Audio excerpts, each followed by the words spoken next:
Fox 45 News has obtained some startling video showing the near-deadly attack inside Lansdowne High School that sent a 15-year-old student to the hospital on Tuesday. It would frighten any parent seeing this video. Fox 45 News has team coverage of violence affecting kids. We begin with Keith Daniels. Keith talks with the mother of the student who was stabbed. She calls what happened attempted murder. Keith? Well, Kai, the video is disturbing. Now, we're not showing that video because of its graphic nature, but we do have photos. But even with that, for some, it's still alarming. What happened at Lansdowne High School in Baltimore County Tuesday could have cost 15-year-old Zoe her life. She was trying to kill my baby. Images of the assault swirling now on social media. Look at this. The suspect, also a female student, seen with a knife in her hand, allegedly attacking Zoe in a bathroom stall. Zoe is heard on the video asking the suspect, "Who are you?" Tonight, one day after the attack, Zoe and her mother talking exclusively with Fox 45 News by phone as Zoe recovers in the hospital in the intensive care unit. Her mother rocked by what happened. My heart is completely broken right now. I don't want something like this to ever happen again. I don't want no other mother to go through what we're going through. Baltimore County Police called what happened at the school an assault. But the victim's mother believes it was much more than that, with her daughter, she says, stabbed at least 10 times. She was stabbing her to kill her, not just to prove a point, but to kill my daughter. And that infuriates me. Police have not said what the motive might have been for the attack, but Zoe's mother said it may have been over a boy, someone the suspect dated at one time, a boy who's now Zoe's boyfriend. They say the attack happened after the suspect saw the couple walking down a hallway and then saw Zoe go into a bathroom. She didn't say anything when she first came up to me. She just started to beat me. Like, she was like punching me. I was just saying, like, who are you? Why are you doing this? Like, can you stop? A violent attack caught on camera. Zoe and her mother say they've seen the video. And I didn't even know that there was somebody recording. I thought that it was just me and her in the bathroom. It's scary as anything. Like, it's scary. My child could have died. Well, the mother says Zoe is in stable condition.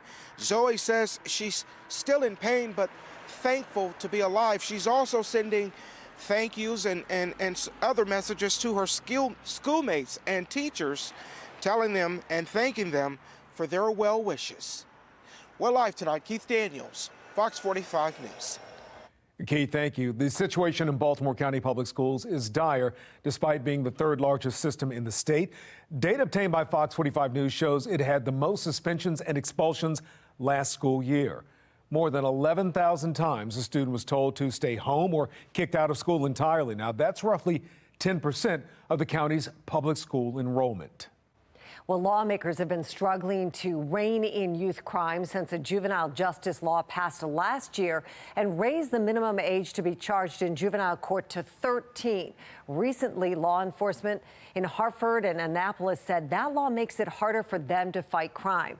Now, Anne Arundel County Police, they shared details of crimes allegedly committed by children 12 and under since that law took effect. Look at all the pages of this, 7 pages worth, including car thefts, animal abuse, even rape. Police also shared this picture, a gun and ammo spotted by a teacher at MacArthur Middle School last week. The 12-year-old student stopped can only face discipline from the school.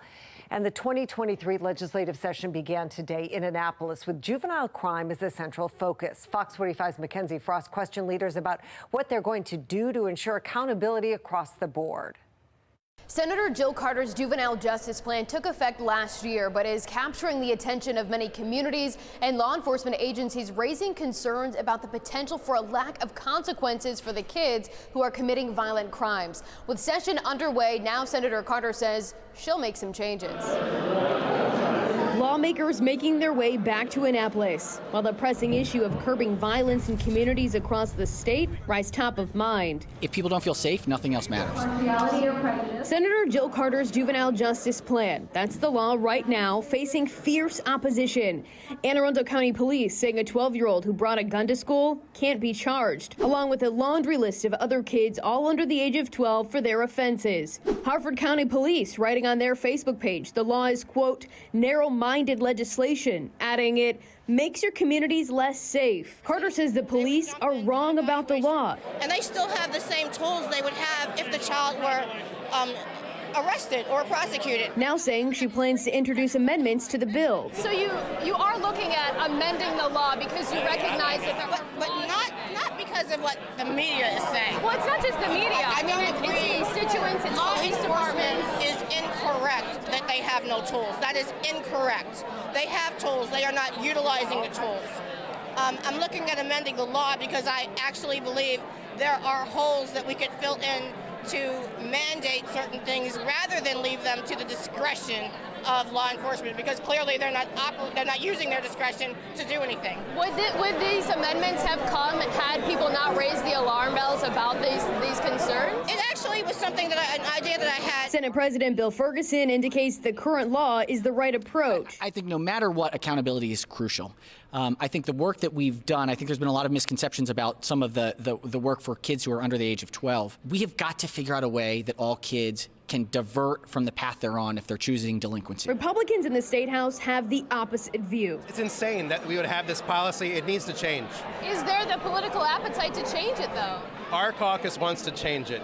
I believe Marylanders want to change it. Fox 45's informal viewer poll indicates Kipke is correct. 98% of our viewers say that they want kids to be held accountable. Are you willing to listen to that? We are listening to them, but a lot of the viewers really don't understand the law or know the specifics. Republican delegate Kathy Szeliga wants Carter's bill repealed entirely. Some lawmakers have said they are going to introduce a bill to repeal your bill. I'd say good luck with that. Democrats have a supermajority in both chambers, so the chance Carter's bill is repealed is slim to none. And that brings us to our question of the day. It's right there at the bottom of your screen. Should lawmakers be recalled for not listening to voters' concerns about juvenile crime? You can weigh in right now, and we'll check back in on the results in a little bit. In Annapolis, Mackenzie Frost, Fox 45 News. Political commentator, former congressional candidate Yuripsi Morgan joined us on Fox 45 News at 4 o'clock. She says lawmakers need to be smart about holding children accountable while still understanding their age and level of maturity.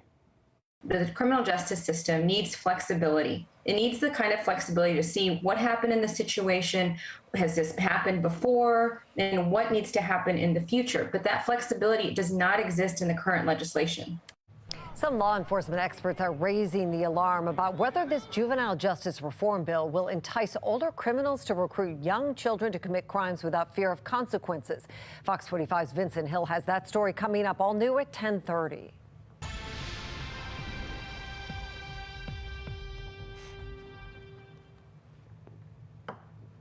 In a city in crisis, day 2 of squeegee plan enforcement, but similar problems for city leaders. This photo shared with Fox 45 yesterday provides an overhead perspective of the problem, and it shows a person climbing onto the hood of a truck to clean a windshield. Another person is in the median, and yet a third is on a bicycle, all on day 1 of enforcement.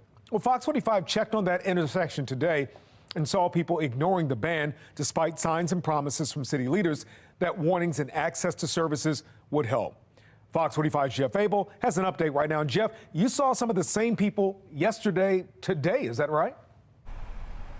That's right. Some of the same squeegee kids that were working in that no squeegee zone last night appeared to be the same squeegee kids who were back in that zone again tonight.